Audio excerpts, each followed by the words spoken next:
What's going on, everybody? Welcome back to another YouTube video. In today's video, I'm going to be walking you guys through my entire retouching process using this photo right here. So let's go ahead and jump right into the video. So if you guys are wondering where I get these photos from, a lot of them come from my own personal shoots, photos that I've shot myself, and a lot of them come from like different websites that I found. So this one came from a website. I'm probably going to link this one below so that y'all can go and download this. I'll put it in the Dropbox folder so you guys can go download this. So as I'm going throughout the edit, you guys can follow along with me. But yeah, the first thing I'm going to do here is zoom into the photo, and it looks like very pixelated and low quality. So what we want to do is go to effects, and then I'm going to bring the clarity up. And what this does is it makes the photo a lot more sharper. So I'm going to bring up the clarity a little bit. It's going to highlight those highlights and then darken those shadows, but it also makes the photo a lot more sharper. And then I'm going to go down here to details. I'm going to raise the sharpening just a little bit. And then I'm going to zoom in and then bring up the details as well as the radius just a bit. And that looks pretty decent to me. You see how much sharper that looks? So what I'm gonna do here is click OK. This is gonna upload to Photoshop, and then I'm just gonna resize the image to fit the entire screen. And what you always want to do is add the raw image back. So what I'm gonna do is I'm gonna upload this photo again, but I'm gonna remove all the edges that I made to it in Camera Raw. So I'm gonna hold Alt, and then I'm gonna reset each and every single last one of these layers just to bring it back to its original raw form. I like to do this just because like I have something to refer back to as I'm going throughout the edit. You get what I'm saying? So this is what the photo looks like before, and this is what it looks like after we did the basic adjustments to it. We cropped the photo, we changed the lighting, we made the photo a little bit more sharper, and all of those other good stuff. I'm gonna rename this bottom layer raw, and I'm gonna rename this top layer frequency 1. So now we have a raw layer. This is the original photo with no edits done to it, the raw file, and then this is the edit that we've done the basic adjustments to, fixed up the lighting and all of those other things. I named it frequency 1 because this is the low frequency or the colors layer. Later on, after we get done finishing, you know, cleaning up the blemishes and making the photo look good, clearing all the imperfections, fixing the hair and all of that other good stuff, we're going to duplicate this layer, and it's going to be frequency 2. But for now, frequency 1, and then I'm just going to go to the clone stamp tool, and I want to go through and remove anything that sticks out. So you can either use the clone stamp tool to do this, or you can use the patch tool. Those are the two tools that I use literally the most. I don't use anything other than that. I mean, I talked about in one of my recent videos, like you can use you know, the remover tool. I wouldn't really recommend using the you know, the spot healing brush tool, just because it doesn't generate natural results and it's harder to use. I don't really use that one, but the three tools that I use is the clone stamp tool, the patch tool, and the remover tool. The only time I actually ever use the remover tool is if I'm cleaning up hairs. I've found that they give me much better results when cleaning up hair. Like it'll generate the surrounding areas of the strands that you're actually removing, compared to like what the remover tool or the patch tool, not the remover tool, but the clone stamp tool or the patch tool would do. So I found that gives me the best results, so that's why I use the remover tool on the hair. So essentially all I'm doing is just going through and removing anything that sticks out the most, any really large pores, any imperfections, any blemishes in the skin, any, you know, messed up lip gloss. We're gonna clean all of that up as well. So I'm gonna grab this clone stamp tool and just go over the line of the lip by copying one clean area and just going over the rest like this.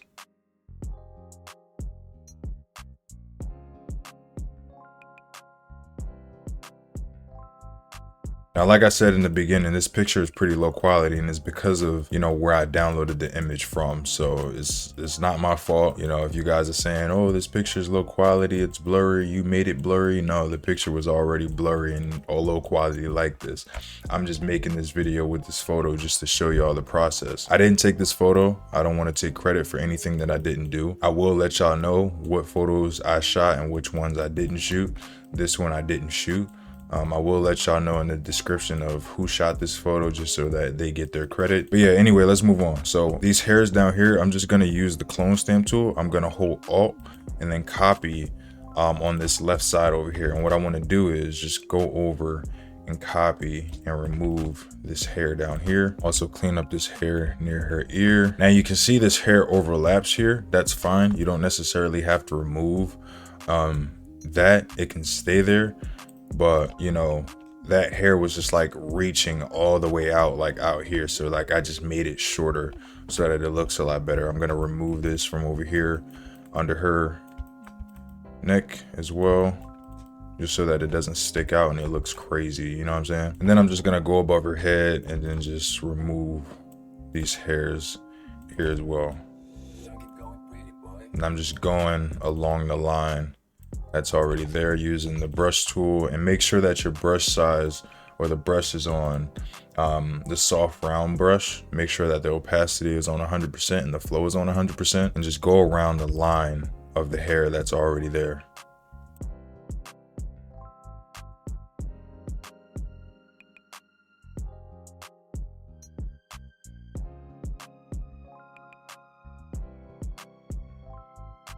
And I'm just doing the same thing for the opposite side, just going over that line, removing all of these stray hairs. Okay, perfect. So that's looking pretty good. What we want to do now is use this remover tool, like I was telling you guys earlier, and just go through and remove all of these loose hairs that just look crazy in her head.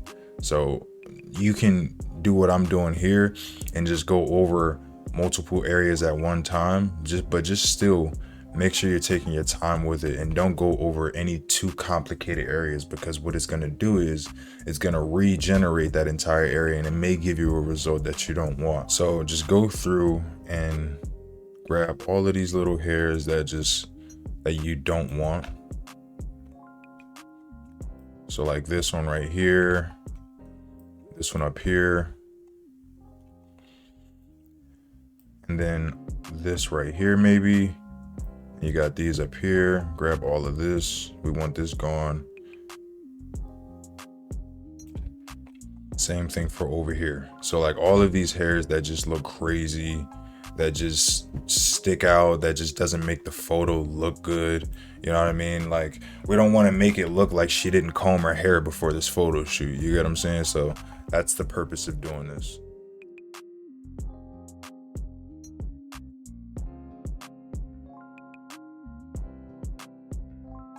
Look, I tell people all the time when I'm doing my retouching classes, you know, a lot of people are trying to find the easiest ways to do things, but the tedious processes, like the meticulous stuff that people don't want to do, I'm telling you, it means a lot, and your client is going to notice it.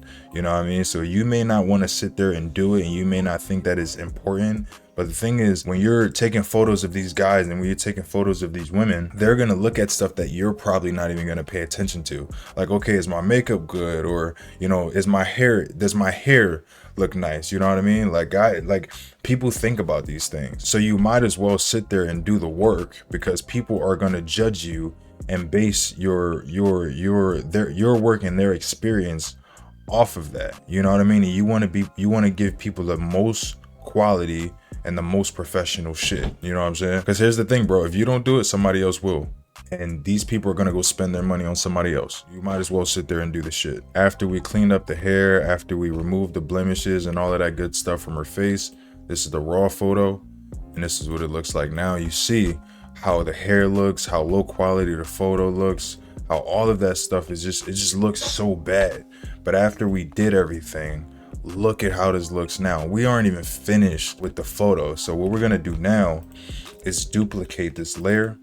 So now we have a frequency 1 layer, and now we have a frequency 2 layer. So they're essentially just 2 duplicates of the same image. And what we're gonna do for now is hide the frequency 2 layer, go to frequency 1, and then up here at filter, we're gonna go to blur, Gaussian blur, and you wanna just blur this just enough until it starts to remove the textures from this face. So if you zoom in here, you're not going to be able to see those textures in her face. So we can drop this down to 2% actually, and that looks fine how it is. And what we want to do is click OK. And for now, we can hide that layer and go back to frequency 2. This is the layer with all the texture and everything still on it. It was essentially, like I said, essentially just a duplicate of frequency 1, but we blurred frequency 1, but this is still just the original photo, right? So we're gonna go to image, apply image, and then we wanna click layer and then go to frequency 1, change the blending mode to add. And you always want to make sure that you're doing this on 16-bit image. So when you go to create your project and when it shows you which dimension do you want to have it, it's 1080 by 1350. That's the dimension for Instagram's portrait. But you want to make sure that it's on a 16-bit image, because someone commented on one of my recent videos and they were saying, oh, when I did, the apply image and tried to change it back to linear light, it didn't work. Something I did was wrong. It's probably because you didn't have it on a 16-bit image. You probably had it on an 8-bit image or a 32-bit. You always want to make sure you have it on a 16-bit image if you're doing the frequency separation method. So blending mode, make sure it's on add, make sure that your scale is on 2, make sure that your opacity is on 100%, make sure that these two are unchecked, make sure the offset is on 0, and then you want to invert the photo. And if you look closely, you can see all of those details and the textures, all of that was detached from the image and put on a gray background. So what we want to do now to bring it back to its original form and bring back that transparency, you want to change it to linear light. So if you did everything correctly, this is how it should look. What we're going to do now is hide that frequency 2 layer, go back to the frequency 1 layer, which was the layer that we blurred. And then we want to go to the mixer brush tool. And you want to make sure that you have these exact settings. Make sure that your wet is on 9%. Make sure that the load is on 75. Make sure that the mix is on 100. The flow is on 100. And that's it. And then you just want to go through and start smoothing out the skin. So we're going to go up here, go here, anywhere where the darks are. We want to stay where the darks are. Make sure you're taking your time with this. I'm saying, like, I was doing these classes and I was telling people, like, hey, you know what I mean? Like, take your time, man, because what you're doing is when you do like this, it doesn't look good. You know what I mean? All of it's bleeding into each other. And when you do that with these highlights and shadows, it's gonna give you a look that you don't want. You know what I'm saying? So wherever the highlights are, you stay where the highlights are, and then you blend the edges into the shadows, and you're just going in the direction that the face is already going. So right here, you see, I'm just like changing the size of my brush. Right here where the highlights are, I'll big up the brush, and then I'll go where these shadows are, and I'm just blending it into each other. Like, I'm not going like this. I'm going up and down, just blending it where it needs to be. And essentially all this is doing is, again, blending lights and darks while also removing any blemishes or any imperfections that we left behind. And I'm going to show y'all what this looks like after it's done. But before we continue, I appreciate every single last one of y'all for watching this video and all of my other videos that I've created, and everybody who's subscribed to this channel so far. We just reached 500 subscribers, which I'm so grateful for. It's a great milestone. If you guys want quicker and more, quicker tutorials that I do every week, go follow me on Instagram.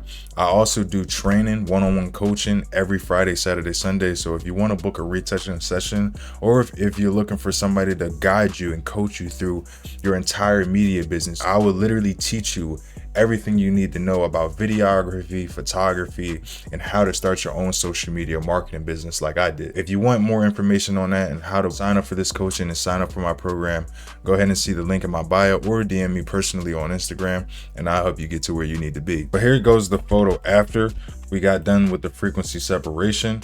Here's the before, and here's after. The before and after. Like look at how crazy that looks, man. Like, so what we want to do here is grab the clone stamp tool, and on the details layer, that same layer that we did the apply image and we removed all the textures from, like I said, on the frequency 1, that was the blurred layer. On the frequency 2, this was the layer that we removed all the details on. So what we want to do here is go to this details layer or frequency 2 and just zoom in. And anything that we left behind, we just want to go ahead and clean it up. So remove all of those textures. Like right here on the nose, we got some pores here that just kind of sticks out. We don't want that. So let's go ahead and remove those. And then same here with these eyebrows, you're just cleaning up anything that looks like it doesn't belong, that just doesn't look good. any scratches, anything, any lines that just doesn't add value to the photo. We're just gonna go ahead and remove all of it using the clone stamp tool. Next thing I want to do here is add some highlights and some shadows. So what I'm gonna do is create 2 curve points. One's gonna be highlights, the other one's gonna be shadows. And then I'm gonna grab the highlights point and I'm just gonna drag this up, and then I'm gonna hold Control and then I to invert it. And then I'm gonna do the same thing with the shadows, but I'm gonna drop this down to underexpose the photo, adding a lot more contrast to it. So what we're gonna do here is go to the highlights, switch to the brush tool, and then I just wanna go over the forehead here a little bit, get above the eyebrows, here under the eyebrows a little bit, go down the shaft of the nose, get right here on the tip of her nose, right here above the lip, some on the cheeks, here as well, some on the chin, and then I'll do some here on her jawline as well. Same thing for the shadows, but we're gonna add some here on her jawline, her cheekbones, some here on the sides of the bridge of the nose, and then you got some here on the forehead, and then we can also add some on the neck here. And then what we want to do is go to the mask icon up here and then go to feather, and then just slowly start to drag it up until it starts to blend in with the photo. And we want to do the same thing with the highlights, but the thing about the highlights is sometimes it's going to be too harsh. So we can go to soft light and you see like it blends a lot more with her face and with her makeup, and it looks a lot more natural compared to what it looks like if it was just normal. You see those lines are just too harsh, they're just way too white. So what we can do is go to soft light and then we'll blend it up and it just looks a lot more natural. So you just want to play with that until you get it to look how you want it to look. And then we're going to group these together and name it D and B. So dodge and burn. Next thing we want to do is go to another curves layer. And then one thing I like to do in all of my photos, you can play with your own creativity and figure out what it is that you really like to do with yours. But I like to drag this blacks point up just to add some fade to the photo. And then I'll grab this contrast point and then I'll bring this down, highlighting those shadows or highlighting those highlights and then darkening those shadows, making it a little bit more deeper and bringing out that definition a lot more. And then what I'll do is I'll raise the highlights a little bit, as well as this top point here, just to brighten the backdrop and brighten the eyes a little bit more. And I'll bring this highlight point up a little bit more. And as you can see, that makes the photo look way more better. You know what I'm saying? Like, look at that, dude, look at it, man. Now I'm almost finished, but not quite yet. What I'm gonna do is add an empty layer here, just right under the curves layer. I'm gonna add a blank layer, and then I'm gonna go to the brush tool. Then I'm gonna go up here to brush settings, and then I wanna click on the round sketch ballpoint pen. So this one right here, we're gonna turn off shape and dynamics, go to brush tip shape, and then we want to go down here and then just make sure the color picker is on white. Make sure the color picker's on white, and then just go over the eye like that. So now that we have those 2 points, we want to go to the blending options and then change it to overlay. You see it adds that glow to the eye. Like it's just like fucking lion eye, tiger eyes, you know what I'm saying? So what we want to do is, just so that it looks a lot more natural, let's just drop the opacity down a little bit to about 40%. So after all of that is said and done, this is what the photo is looking like before and after. If you enjoyed this tutorial, go ahead and give me a like, subscribe to this channel, and share this video with somebody who you feel like would be interested in this kind of content. And if you're looking for one-on-one coaching or somebody to help you and guide you into starting your own social media marketing business, your photography business, or your videography business, whatever you're doing, go ahead and send me a DM and I will literally help you get to where you need to be. I appreciate y'all for watching. Go follow me on Instagram and I'll catch y'all in the next video. Peace.